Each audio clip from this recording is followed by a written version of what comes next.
Listrik dalam negeri.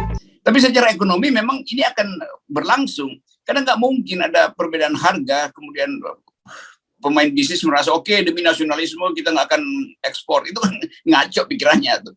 Jadi keadaan semacam ini yang memang nggak ada di istana. Istana nggak ngerti bahwa di titik tertentu kapitalisme itu akan pro akumulasi, dia nggak peduli dengan distribusi itu.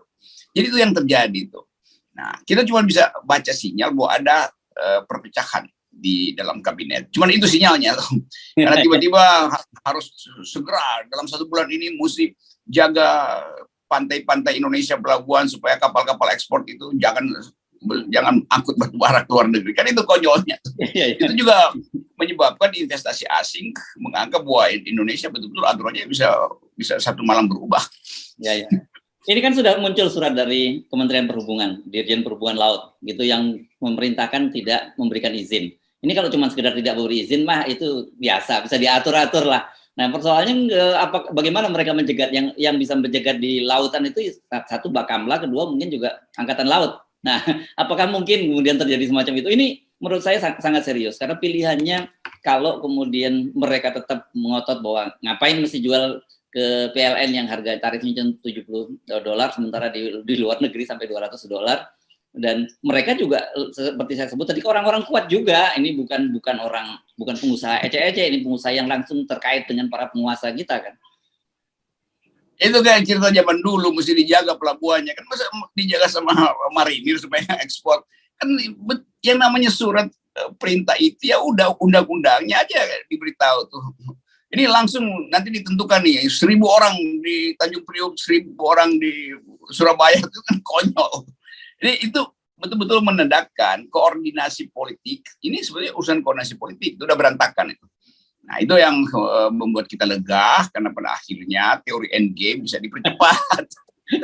Malah lega. Ini serius loh, Bung Rocky. Jadi saya mencoba berkomunikasi dengan beberapa teman di PLN. Apakah betul kalau sampai kemudian tidak ada suplai batu bara ini akan terjadi blackout gitu ya? Nah, mereka sih meyakinkan saya bahwa PLN sudah terlatih soal begini. Mereka sudah punya contingency plan yang cukup matang lah menurut mereka menghadapi soal ini. Tetapi tentu saja kalau kemudian supply-nya itu juga menjadi persoalan yang sangat serius. Ada daya tahannya gitu, berapa lama mereka bisa bertahan kalau para oligarki, para kartel batubara ini tetap memilih menangguh untung di luar.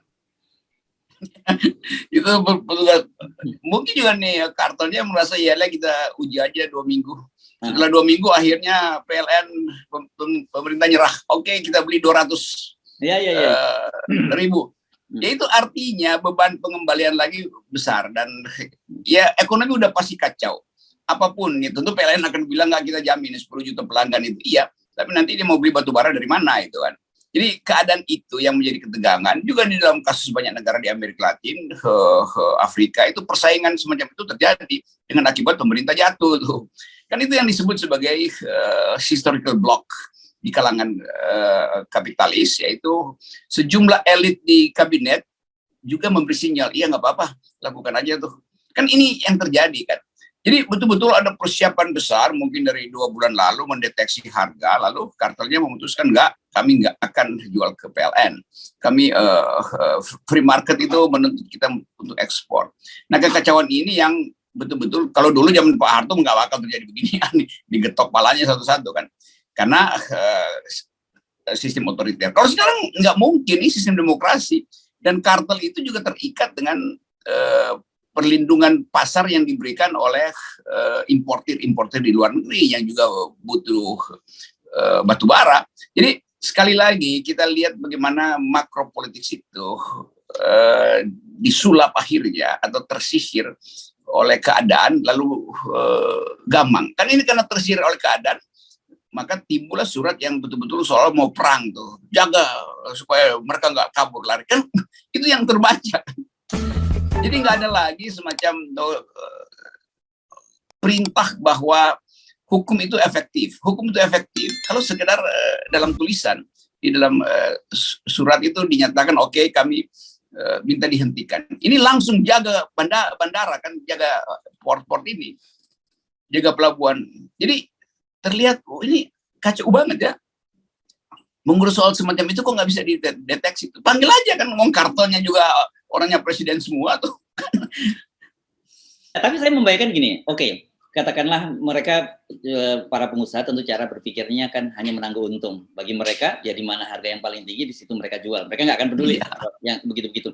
Tetapi kan ada juga kalau toh misalnya gitu, efektif pelarangan itu kan ada konsekuensi karena mereka ini kan juga terikat kontrak dengan para buyer, dengan para pembeli di luar negeri, Bung Rocky. Dan itu, nah kalau sampai kemudian dalam 1 bulan tidak ada pengiriman, itu juga bisa menimbulkan dispute, itu ada sengketa bisnis yang serius juga. Jadi ini jangan dianggap selesai dengan ada perintah larangan untuk mengekspor batu bara, tidak memberikan izin pelayaran dan sebagainya. Saya kira nggak akan selesai ini masalahnya. Itu bisa masuk diklaim di WTO, masuk dalam peradilan arbitrasi segala macam tuh. Itu kalau udah sampai di situ, itu manipulasinya makin nggak bisa dideteksi atau diarahkan lagi oleh kabinet Jokowi itu. Jadi kita lagi lihat satu keadaan yang betul-betul fatalistik tuh. Atau dilemanya besar sekali. Nah, mungkin 2 jam lagi nanti Pak Mahfud akan datang dengan semacam statement yang mengancam. Tapi nggak pernah ada orang yang kapitalis itu nggak pernah bisa diancam. Karena dia udah jadi jaringan internasional tuh. Jadi itu batalin di sini, dia akan lolos di sana tuh. Itu akibat dari presiden yang secara awal diijon oleh oligarki. Jadi oligarki sekarang bilang, lu dulu kan gua ijon, jadi sekarang udah biarin gue putusin sendiri. Kira-kira begitu rapat awal dari oligarki ini. Ya, dan pasti ini juga ada orang istana yang tahu. Ya, saya kira ini PLN juga perlu transparan kepada para pelanggan ya. Bagaimana kesiapan mereka, bagaimana apa yang akan terjadi, karena semua ini saya kira harus diantisipasi. Listrik itu sekarang sudah menjadi bukan kebutuhan pokok itu, bukan lagi bukan luxury, tapi sudah menjadi kebutuhan pokok. Banyak orang akan belingsatan kalau sampai terjadi pemadaman. Efeknya luar biasa.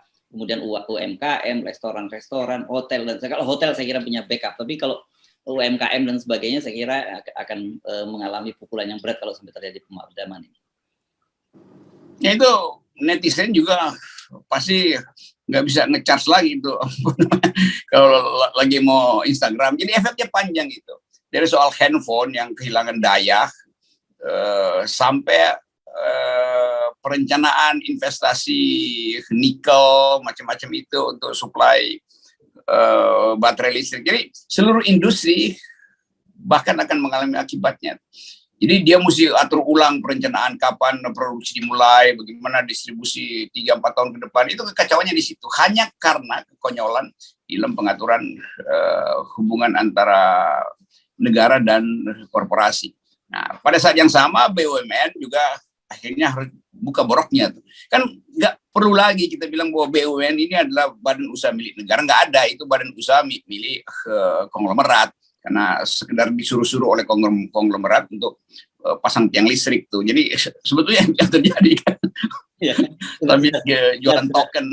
Ya sudah cukup lama memang PLN ini hanya jadi tukang hanya tukang tarik kabel dan panjat tiang listrik gitu, karena mesin pembangkitnya sebagian besar itu sudah dimiliki oleh para oligarki. Dan sebenarnya juga mereka juga sebenarnya menguasai dari hulu ke hilir, mulai dari batu bara sampai ke mesin sampai independent power plant ya, atau mesin pembangkit swasta yang micro power itu juga gitu. Ya, oke, saya kira selamat menikmati tahun baru. Nggak perlu kaget karena sebenarnya semua ini sudah kita ingatkan sejak jauh-jauh hari. Salam 0%. Nah, itu pentingnya 0%.